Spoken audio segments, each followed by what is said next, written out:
हम लोग आज पढ़ने वाले हैं क्लास 7 का साइंस बुक का चैप्टर 10 जिसका नाम है वन हमारी जीवन रेखा। तो चलिए हम लोग शुरू करते हैं। इस चैप्टर में हम लोग जो कुछ भी पढ़ेंगे सीखेंगे वो सब एक कहानी के माध्यम से होगा, वो भी किसी विद्यालय की कहानी। तो चलिए हम लोग शुरू करते हैं। तो लोग मालूम चलता है कि किसी विद्यालय में मंत्री जी आए हुए हैं और वहाँ पर वृक्षारोपण का कार्य बहुत जोरों शोरों से हो रहा है। यानी कि वृक्षारोपण कहने का मतलब है पेड़ पौधे लगाना, पेड़ पौधे को लगाना यानी कि वृक्षारोपण। तो हम आगे बढ़ते हैं। तो वहाँ पे कुछ बच्चे होते हैं जैसे कि रोहित और उनके साथी, हमें फिगर में देख सकते हैं कुछ बच्चों को। तो रोहित और उनके जो साथी साथी होते हैं वे लोग समझ नहीं पाते हैं कि आखिर इतने बड़े पैमाने पर इतने सारे वृक्ष क्यों लगाए जा रहे हैं, इतने सारे पेड़ पौधे क्यों लगाए जा रहे हैं। तो वे लोग अगले दिन क्या करते हैं कि अपने शिक्षक के सामने ये प्रश्न करते हैं कि इतने सारे पेड़ पौधे क्यों लगाए जा रहे हैं। तो उनके जो शिक्षक हैं वो समझाते हुए कहते हैं कि हरा भरा वन यानी कि हरे भरे वन जहाँ पे बहुत सारे पेड़ पौधे रहते हैं वो हमारे लिए उतने ही ज़रूरी हैं, महत्वपूर्ण हैं जितना कि सांस लेने के लिए हमारे फेफड़े। तो ये बातें सुनकर बच्चों को कुछ समझ में नहीं आता है, तो उनके टीचर समझ जाते हैं कि बच्चों ने वन नहीं देखा है और ना ही वन गए हैं।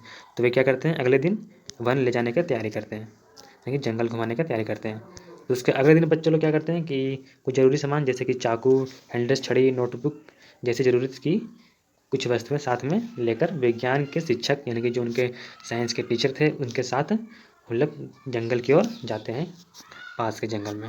वे लोग जैसे ही जंगल में प्रवेश करते हैं तो शिक्षक उनको इशारों से शांत रहने के लिए कहते हैं। तो बात यह निकलता है कि आखिर शिक्षक उसे उन लोगों को शांत रहने के लिए क्यों कहते हैं। ये आप जंगल की फ़ोटो देख सकते हैं यहाँ पर। तो ऐसा इसलिए बोलते हैं क्योंकि शोर से जंगल के जो जंतु जंतु जो जीव रहते हैं उन लोगों को परेशानी हो सकती है, इसीलिए कहते हैं। तो वे सभी जंगल को अच्छी तरह से देखने के लिए ऊंचाई वाले जगह पर जाते हैं जहाँ से वो पूरे जंगल को अच्छा से देख सकें। आगे हम देखते हैं कि विश्व वन दिवस 21 मार्च को मनाया जाता है। 21 मार्च को क्या रहता है, विश्व वन दिवस। हम लोग आगे देखेंगे जीव जंतु, यानी कि जब वे लोग ऊपर के स्थान पर जब वे लोग गए थे जहाँ से जंगल को अच्छे से देख सकें, तो वहाँ से जब वे लोग नीचे आ रहे थे तो उन लोगों को ढेर सारे चहचहाट की आवाज़ें आ रही थी, यानी कि पक्षियों की चहचहाट की आवाज़ें आ रही थी और वृक्षों की ऊंची ऊंची शाखाओं से डालियों से अजीब अजीब आवाज़ें आ रही थी, जिनको सुनकर बच्चे उत्तेजित हो जाते हैं। तो उनके जो टीचर रहते हैं वे उन्हें समझाते हैं कि जंगल में ऐसी घटना होना आम बात है, यहाँ पर इस प्रकार की आवाज़ें आती रहती है।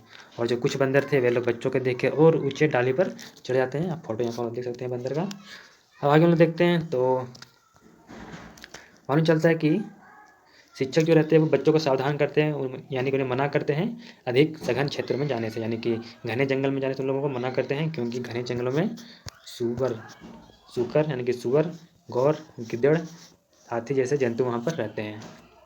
वन क्या करता है, जंगल के अनेक प्रकार के जीव जंतुओं को और फिर पेड़ पौधों को आवास प्रदान करता है, यानी कि एक तरह से जीव जंतु का घर जंगल होता है। यहाँ पे आप लोग हाथी का फोटो देख सकते हैं जंगल में। आगे बढ़ेंगे पेड़ पौधे के बारे में। तब यहाँ बात ये निकल के आती है कि जब बच्चे लोग जो घूमने गए थे वे लोग जब ज़मीन पर चल रहे थे तो वहाँ का रास्ता ऊबड़ खाबड़ था और काफ़ी सारे पेड़ पौधों से ढका हुआ था। तो उनके जो शिक्षक रहते हैं वो उन्हें साल का पेड़, टीक का पेड़, सेमल का पेड़, शीशम का पेड़, पलास, अंजीर, सागवान, आंवला, बांस ये सभी जैसे पेड़ों को दिखाते हैं, उनको पहचान करवाते हैं। तरुण बोलता है, उनमें से कोई एक बच्चा अरुण बोलता है, अरे यहाँ तो बहुत सारे वृक्ष हैं, बहुत सारी शाख है, घास है और तो और यहाँ पर लताएं भी हैं, लताएं जो लत रहते हैं। तो बच्चे लोग क्या करते हैं कि शिक्षक से पूछते हैं कि क्या इसी प्रकार के जंगल पूरे भारत में हर जगह पाया जाता है, कि हर जगह पे ऐसा जंगल होता है। तो उनके शिक्षक बताते हैं कि नहीं, ऐसी बात नहीं है, हमारे देश में मुख्यतः 3 प्रकार के वन पाए जाते हैं। भारत देश में मुख्यतः 3 प्रकार के जंगल पाए जाते हैं, जिसमें से पहला है उष्णकटिबंधीय वन, जिसमें लंबे तथा ऊंचे पेड़ पाए जाते हैं। उष्णकटिबंधीय वन में लंबे लंबे और ऊंचे पेड़ रहते हैं। और ये जो जंगल होता है इसमें बहुत सारे क्षेत्र ऐसे होते हैं ज़मीन पर, भूमि पर, जहाँ पर सूरज की रोशनी नहीं पहुँच पाती है, क्योंकि यहाँ पर बड़े बड़े वृक्ष होते हैं जो छोटे पेड़ को, पौधे को और झाड़ियों को बहुत कम, जिसके कारण कम उग पाते हैं। और दूसरा है शीतोष्ण वन, यानी कि शीतोष्ण वन में क्या होता है कि सूर्य की जो निकल के आती है हम तक, उनकी किरणें, सूर्य की किरणें वो तिरछी पड़ने के कारण यहाँ पर तापमान कम रहता है।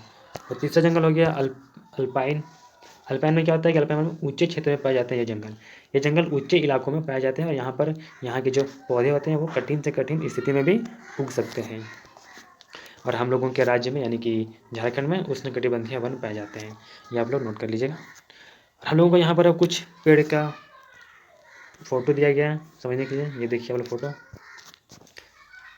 ये भी और ये दोनों, ये सभी पेड़ थोड़े ऊंचे ऊंचे दिख रहे हैं हम लोगों को क्योंकि ये झारखंड के जंगल के हैं इसीलिए।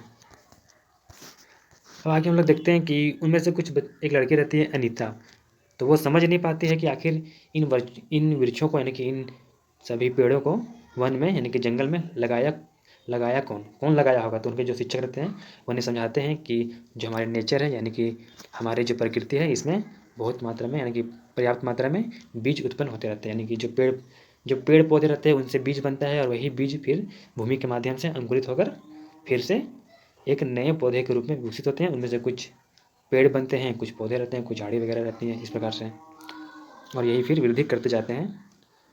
और फिर एक बात और बताया कि वृक्ष की शाखाएं जो अपने तने से ऊपर उठ जाते हैं उसे शिखर कहते हैं।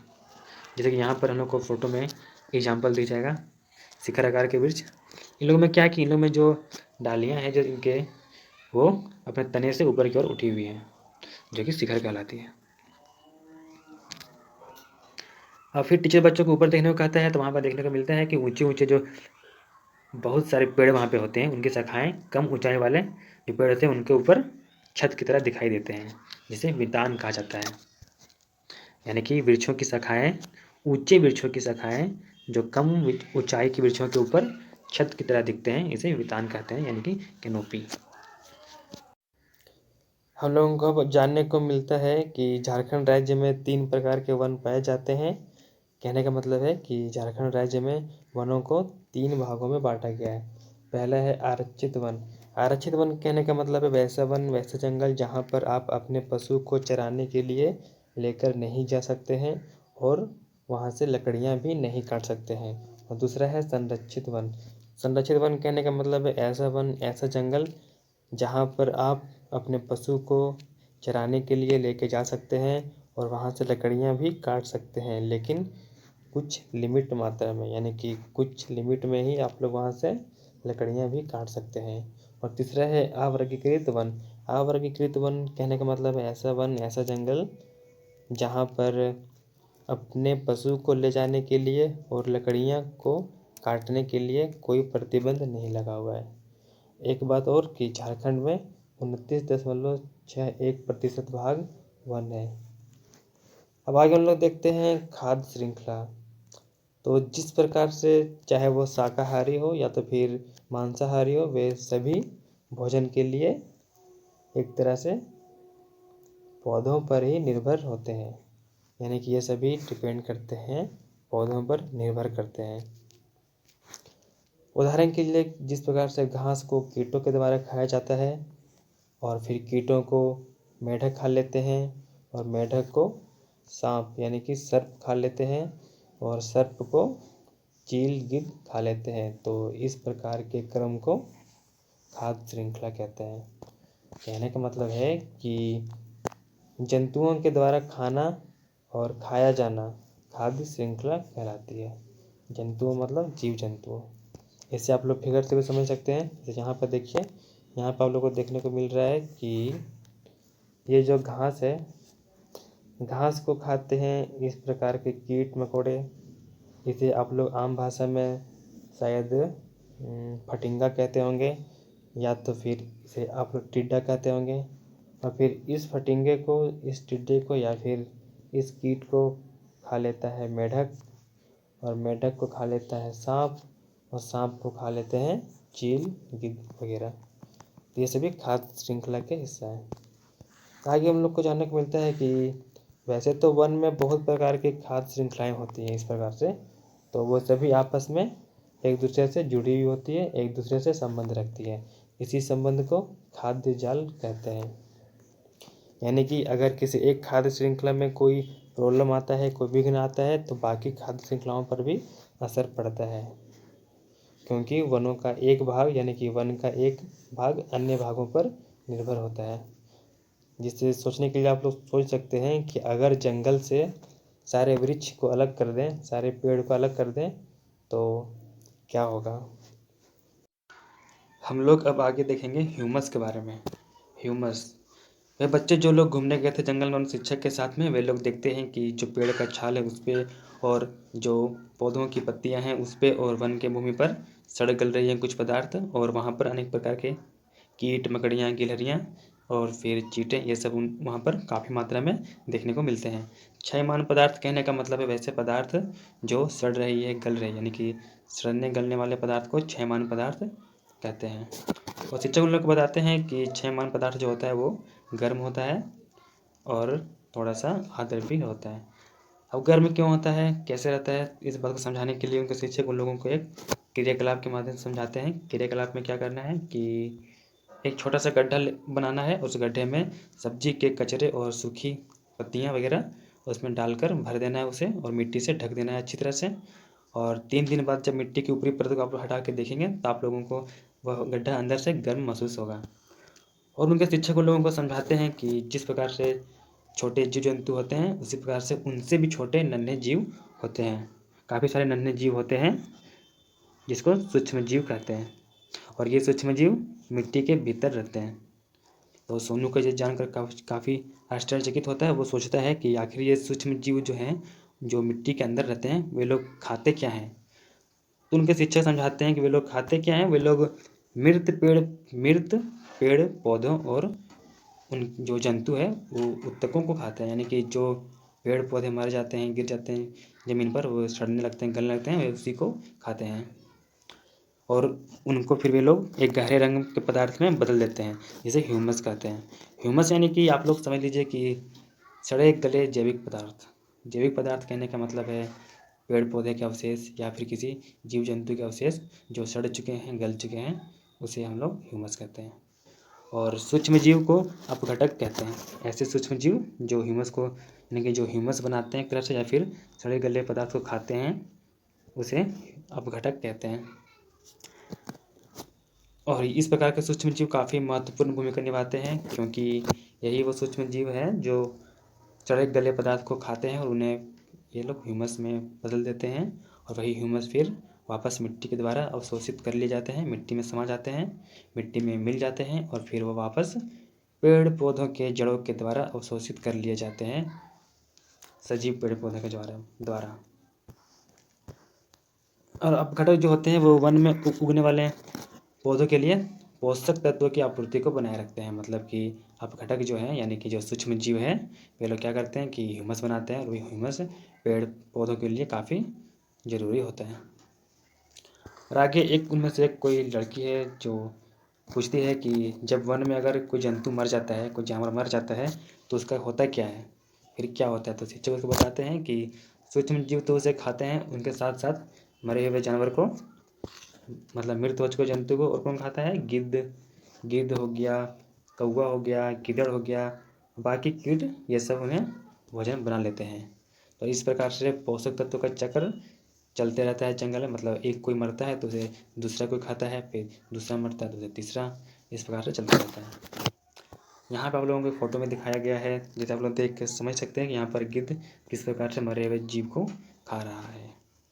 ये मरा हुआ जीव मछली के जैसा दिख रहा है, शायद ये मछली है। खैर हम लोग आगे बढ़ते हैं। आगे आप लोगों को कुछ बताना है, इसमें मिलाकर बताना है।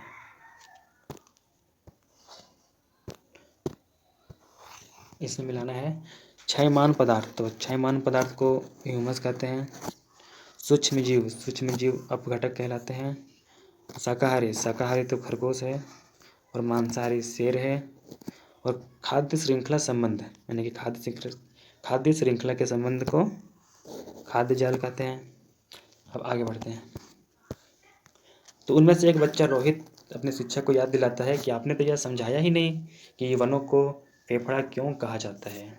तो उनके शिक्षक उनको समझाते हैं कि वायुमंडल में, मतलब कि हमारे वातावरण में ऑक्सीजन और कार्बन डाइऑक्साइड वायुमंडल में ऑक्सीजन और कार्बन डाइऑक्साइड के संतुलन को बनाए रखते हैं पेड़ पौधे, वन, इसीलिए वनों को प्रकृति का फेफड़ा कहा जाता है। अब ये संतुलन बनाते किस प्रकार हैं, तो यहाँ हम लोग फिगर से समझने की कोशिश करेंगे।